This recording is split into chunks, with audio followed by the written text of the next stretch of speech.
আমার প্রিয় চাকরি প্রত্যাশী ভাই ও বোনেরা, কেমন আছেন আপনারা সবাই? আশা করি অনেক ভালো আছেন। দেখুন, গণপ্রজাতন্ত্রী বাংলাদেশ সরকার কর্তৃক প্রতিষ্ঠান পুলিশ হেডকোয়ার্টার্স সিআইডি শাখা ক্রিমিনাল ইনভেস্টিগেশন ডিপার্টমেন্ট সিআইডি হতে একটি দারুণ নিয়োগ বিজ্ঞপ্তি প্রকাশিত হয়েছে এবং এই নিয়োগ বিজ্ঞপ্তিতে কর্তৃপক্ষ তাদের অফিসিয়াল ওয়েবসাইটও দিয়েছে। আপনারা চাইলে সরাসরি এই অফিসিয়াল ওয়েবসাইটের মাধ্যমে যোগাযোগ করতে পারেন।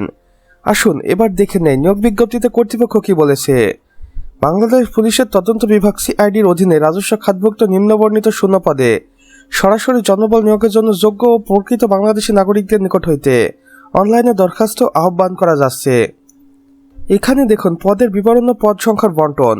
উপপরিদর্শক এএসআই নিরস্ত্র টেকনিক্যাল, এখানে 250টি শূন্যপদ রয়েছে। সহকারী উপপরিদর্শক এএসআই ও টেকনিক্যাল, এখানে 300টি শূন্যপদ রয়েছে। এরপর রয়েছে ফরেন্সিক ল্যাবরেটরি, এখানে সর্বমোট 61টি শূন্যপদ রয়েছে।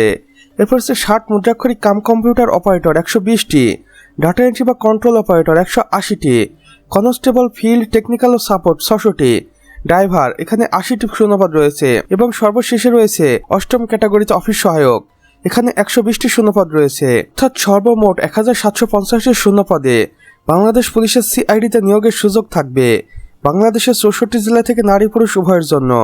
আর বিশেষ করে আপনারা অফিসিয়াল ওয়েবসাইটে গিয়ে শিক্ষাগত যোগ্যতা এবং অভিজ্ঞতাগুলো ভালোভাবে দেখে নেবেন, কেননা সেখানে সবকিছু স্পষ্ট এবং ক্লিয়ার করে দেওয়া রয়েছে। আপনারা চাইলে এখনই সেটি দেখে নিতে পারেন। এবার দেখুন আবেদন সংক্রান্ত সময়সীমা। আপনি আবেদনটি শুরু করতে পারছেন 12ই সেপ্টেম্বর থেকে এবং আবেদনটি শেষ হবে 14ই অক্টোবরে। বয়সসীমা ও সাধারণ শর্তাবলী দেখুন। বয়সসীমা হতে হবে 18 থেকে 32 বছরের মধ্যে। বিজ্ঞপ্তিতে উল্লেখিত সকল নিয়ম শারীরিক যোগ্যতার পূর্ণ বিবরণ নির্ধারিত অফিসিয়াল ওয়েবসাইটে পাওয়া যাবে, তাই অবশ্যই অফিসিয়াল ওয়েবসাইটে ভিজিট করতে একদমই ভুলবেন না। এছাড়া আবেদন প্রক্রিয়া সম্পন্ন করার জন্য আপনাকে কর্তৃপক্ষের দেওয়া অফিসিয়াল ওয়েবসাইটে চলে যেতে হবে। এই অফিসিয়াল ওয়েবসাইটে আপনি পেয়ে যাবেন আবেদন ফর্ম পূরণ করার জন্য একটি ফর্ম। সেখানে আপনি সকল তথ্য সঠিকভাবে দিয়ে আবেদন কার্যক্রমটি সম্পন্ন করতে পারবেন এবং আবেদন ফর্ম পূরণের পর 72 ঘন্টার মধ্যে টেলিটক প্রিপেড মোবাইল নাম্বার ব্যবহার করে SMS এর মাধ্যমে নির্ধারিত পরীক্ষার ফি জমা দিতে হবে।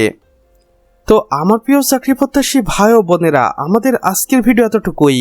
ভিডিওটি যদি বিন্দুমাত্র ভালো লেগে থাকে তাহলে অবশ্যই ভিডিওটিতে একটি লাইক করে দিবেন এবং কমেন্ট বক্সে লিখে জানাবেন আমাদের আজকের ভিডিওটি আপনি বাংলাদেশের কোন জেলা থেকে দেখছেন। সে সাথে অন্যান্য বন্ধুবান্ধবদের সাথেও শেয়ার করতে ভুলবেন না, যেন তারাও কোনো না কোনোভাবে উপকৃত হতে পারে। আর চ্যানেলে যদি একান্তই নতুন দর্শক হয়ে থাকেন তাহলে অবশ্যই আমাদের চ্যানেলটি সাবস্ক্রাইব করে পাশে বেল আইকনে ক্লিক করে দিন, যেন আমাদের নতুন ভিডিও নোটিফিকেশন কোনোভাবেই আপনার মিস না হয়ে যায়। কেননা এখানে আমরা প্রতিদিন নতুন নতুন নিয়োগ বিজ্ঞপ্তি সম্পর্কে ভিডিও আপলোড করে থাকি, যা আপনারা অন্য কোথাও পাবেন না। তাই অবশ্যই এই প্রয়োজনীয় চ্যানেলটি সাবস্ক্রাইব করে রাখুন। আমাদের সম্পূর্ণ ভিডিওটি দেখার জন্য আপনাকে অসংখ্য ধন্যবাদ। খোদা হাফেজ।